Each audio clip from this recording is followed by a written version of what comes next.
जय Hind everyone, welcome to वेदांकुल। इसके पिछले वाले वीडियो में हम लोगों ने फंडामेंटल राइट्स की चर्चा किस भाग में है और इंडियन कॉन्स्टिट्यूशन में किस आर्टिकल से लेकर के किस आर्टिकल तक फंडामेंटल राइट्स की चर्चा है और कितने प्रकार से वर्तमान में फंडामेंटल राइट्स आपको दिए गए हैं, इसके बारे में देख लिया था।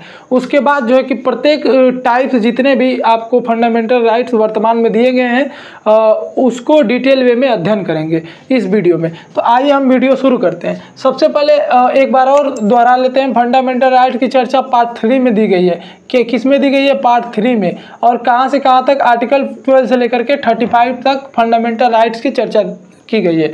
और ये जो फंडामेंटल राइट्स है, मूल अधिकार है, वह किसके विरुद्ध प्राप्त है?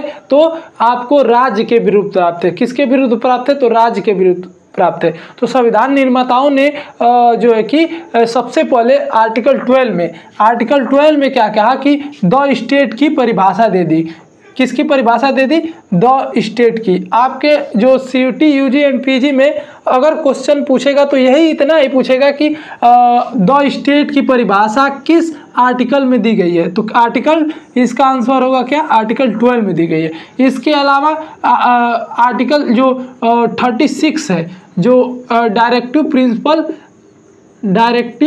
प्रिंसिपल स्टेट पॉलिसी का जो आर्टिकल 36 है, उसमें भी वही बात कही गई है जो आर्टिकल 12 में कही गई है। यानी कहने का मतलब है आर्टिकल 12 अगर ऑप्शन में ना रहे तो 36 रहेगा। इसमें भी राज्य के बारे में बताया गया है। तो द स्टेट की परिभाषा किसमें है? आर्टिकल 12 में।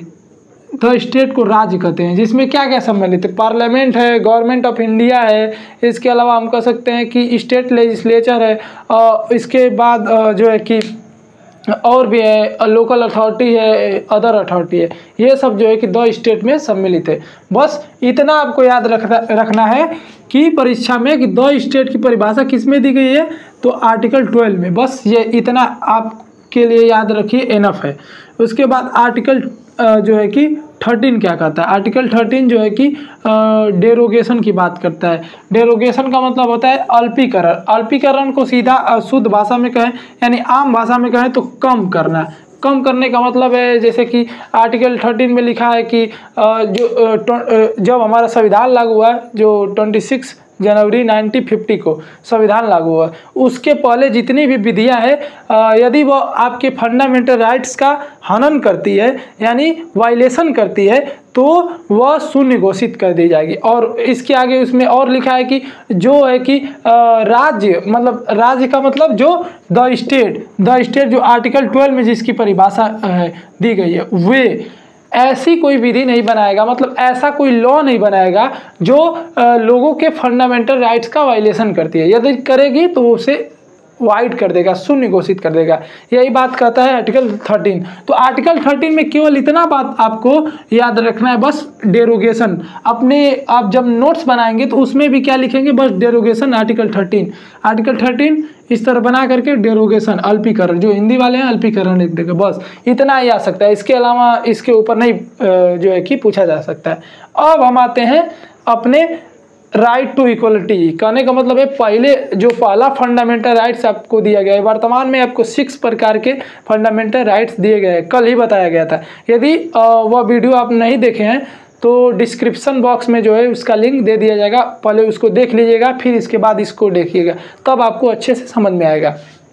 तो राइट टू इक्वलिटी सबसे पहले जो है कि समानता की बात करता है। राइट टू इक्वलिटी यानी समता का अधिकार। समता का अधिकार एक फंडामेंटल राइट्स है, जो कि पहला फंडामेंटल राइट है, जिसकी चर्चा आर्टिकल 14 से लेकर के 18 तक। क्वेश्चन पूछा हुआ है कि राइट टू इक्वलिटी की चर्चा किस आर्टिकल से लेकर के किस आर्टिकल तक की गई है? तो आर्टिकल 14 से लेकर के 18 तक इसका आंसर होगा। अब आते हैं कि इसका पहला आर्टिकल 14 क्या कहता है? आर्टिकल 14 विधि के समक्ष समता की बात करता है, इक्वलिटी बिफोर लॉ की बात करता है। कहने का मतलब इसमें आर्टिकल 14 में 2 चीज़ें दी गई है। पहला है इक्वलिटी बिफोर द लॉ। कहने का मतलब है विधि के समक्ष समता। विधि के समक्ष समता का मतलब विधि जो है, लॉ जो है कि सबसे ऊपर है, यानी चाहे वो जज हो, प्रधानमंत्री हो, राष्ट्रपति हो, या गवर्नर हो या कोई भी हो, चाहे नरेंद्र मोदी जी क्यों ना हो, वो जो है कि क्या है, विधि के समक्ष समान है, विधि के समक्ष समता, यानी विधि के अधीन है, सभी विधि के अधीन रहकर सबको कार्य करना होगा। मान लीजिए यदि जज ही भेदभाव करने लगे, डिस्क्रिमिनेशन करने लगे, तब क्या होगा, तब उसके लिए जो है कि एक और इसमें लिख दिया गया, equal protection of the law. यानी मान लीजिए कि कोई जज है, वो अमीर को जो है कि अमीर से पैसा ले ले, एक बात कर रहे हैं एग्जाम्पल के लिए, अमीर से पैसा ले ले और अमीर का ही सुनने लगे, तब क्या होगा, तो इसलिए बनाया गया कि equal protection of the law, यानी विधियों का समान संरक्षण। कहने का मतलब है चाहे वो रिच पर्सन हो चाहे पुअर पर्सन, कहने का मतलब जो अमीर हो या गरीब हो, सबको जो है कि सभी जो है विधि के समक्ष जो है समान है, यानी विधि जो है किसी के साथ भेदभाव नहीं करेगी इस आधार पर। तो ये कहाँ से लिया गया, ये जो है यूएस के संविधान से लिया गया। किस संविधान से क्वेश्चन पूछा हुआ है कि equal protection of the law किस संविधान से प्रेरित होकर लिया गया है, तो अमेरिका से। अगर यह क्वेश्चन पूछेगा कि इक्वलिटी बिफोर द लॉ यानी विधि के समक्ष समता किस संविधान से लिया गया है, यूके के संविधान से, जिसे हम रूल ऑफ लॉ भी कहते हैं। और जानकारी के लिए मैं बता दूं तो एक बार BHU LLB का एग्ज़ाम होता है, जो पहले यूनिवर्सिटी कराती थी LLB का एग्ज़ाम, अब हालांकि वर्तमान में जो है कि CUT करा रही है। उसमें एक क्वेश्चन पूछा था कि जो विधि का शासन रूल ऑफ लॉ है, उसका सिद्धांत का प्रतिपादन किसने किया था। इसका आंसर होगा A.V. डाइसी ने किया था। किसने किया था, A.V. डाइसी ने। ये बस याद रखना है आपको, इसको नहीं उतना मतलब ये आएगा नहीं CUT UGPG में, लेकिन मैं क्वेश्चन पूछा हुआ है प्रीवियस ईयर जो BHU LLB है, तो इस कारण मैंने बता दिया आपको, ठीक है। अब आते हैं आर्टिकल 15। आर्टिकल 14 आप समझ गए होंगे। आर्टिकल 15 की बात कर लेते हैं।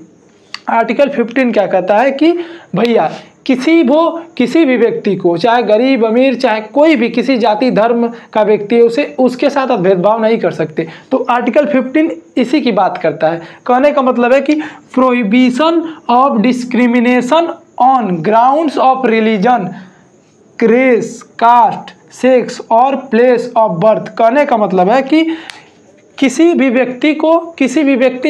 भी नागरिक को जो है कि उसके धर्म, मूलवंश, जाति, लिंग या जन्म स्थान के आधार पर भेदभाव नहीं किया जा सकता। यदि भेदभाव करेंगे तो इसके लिए दंडित भी किया जाएगा, इसके लिए दंड की भी व्यवस्था की गई है।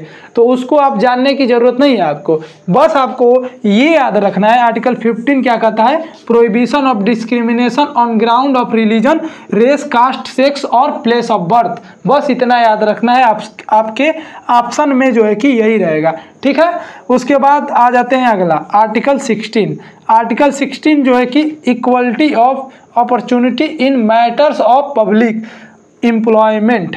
कहने का मतलब है लोक नियोजन के विषय में अवसर की समता। लोक नियोजन का मतलब आप समझ नहीं पाए, मतलब सरकारी नौकरी, सीधा समझिए सरकारी नौकरी में आपको जो है कि किसी भी आधार पर भेदभाव नहीं किया जा सकता जी। लेकिन इसका जो अपवाद का एक्सेप्शन क्या है, इसका एक्सेप्शन रिजर्वेशन है इसका एक्सेप्शन। तो उतना हमको डिटेल में पढ़ना नहीं, बस हमको याद रखना है कि लोक नियोजन के विषय में अवसर की समता भारतीय संविधान के किस अनुच्छेद में की गई है इसकी चर्चा। तो आर्टिकल 16 में, किस में की गई है, आर्टिकल 16 में। इंग्लिश में अगर दे देगा तो equality of opportunity in matters of public employment. इसकी चर्चा विच आर्टिकल, मतलब किस आर्टिकल में की गई है, तो आर्टिकल 16 में की गई है। इसके बाद जो है कि इसी में एक संशोधन किया गया और EWS जो जोड़ दिया गया, EWS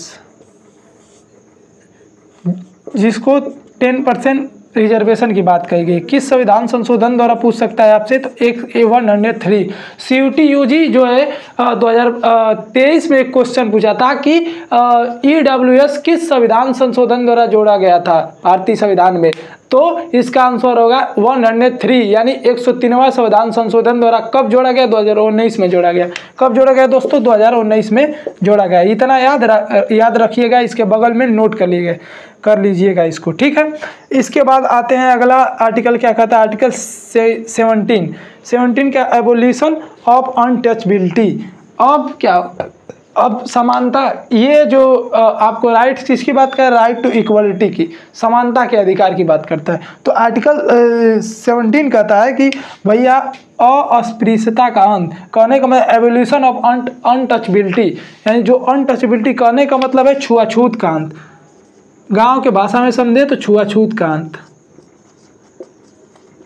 छुआछूत का अंत। किसी भी व्यक्ति के साथ जो है कि आप छुआछूत नहीं करेंगे। छुआछूत का मतलब जैसे कि वो किसी बोतल में पानी पी रहा है तो आप ये नहीं कर सकते मैं पानी नहीं पीऊँगा, या वो अनटचबिलिटी मतलब छुआछूत नहीं कर सकते। कहने का मतलब है कि आप जो है कि उसी मशीन से, कि सरकारी मशीन है उससे जो है कि वो पानी पी रहा है तो आप ये नहीं कर सकते कि तुम्हारे साथ मैं नहीं बैठूंगा, तुम्हारे साथ नहीं पीऊँगा पानी, यही छुआछूत है। और इसके लिए दंड की प्रावधान भी किया गया है, जैसे SC ST एक्ट भी आता है, कई सारे जो है एक्ट आ जाते हैं। तो इसके जो है कि विरुद्ध, मतलब अगर आप किसी के साथ अनटचबिलिटी करते हैं तब आपको सज़ा मिलती है। इसको आर्टिकल 17 की बात करते हैं तो लगभग ऐसा कोई एंट्रेंस एग्जाम नहीं हुआ होगा जिसमें आर्टिकल 17 पूछा ना गया हो। CUT UG एंड PG दोनों में क्वेश्चन पूछा हुआ है ये कि एबोल्यूशन ऑफ अनटचबिलिटी और अस्पृश्यता का अंत भारतीय संविधान के किस अनुच्छेद में इसकी चर्चा की गई है। तो इसका आंसर होगा आर्टिकल 17। क्या होगा, आर्टिकल 17। अब आ जाता है article 18। Article 18 evolution of titles की बात करता है, उपाधियों का अंत की बात करता है। ये question CUT UG and PG and अन्य अदर एंट्रेंस एग्जाम में बार बार क्वेश्चन पूछता है कि एवोल्यूशन ऑफ टाइटल यानी उपाधियों के अंत की चर्चा किस आर्टिकल में की गई है, आर्टिकल 18 में की गई है। इसके बाद जो है अगले वीडियो में हम जो है कि दूसरा आपका fundamental rights, right to freedom यानी स्वतंत्रता के अधिकार के बारे में पढ़ेंगे, जिसकी चर्चा आर्टिकल 90 से लेकर के 22 तक जो है कि की गई है।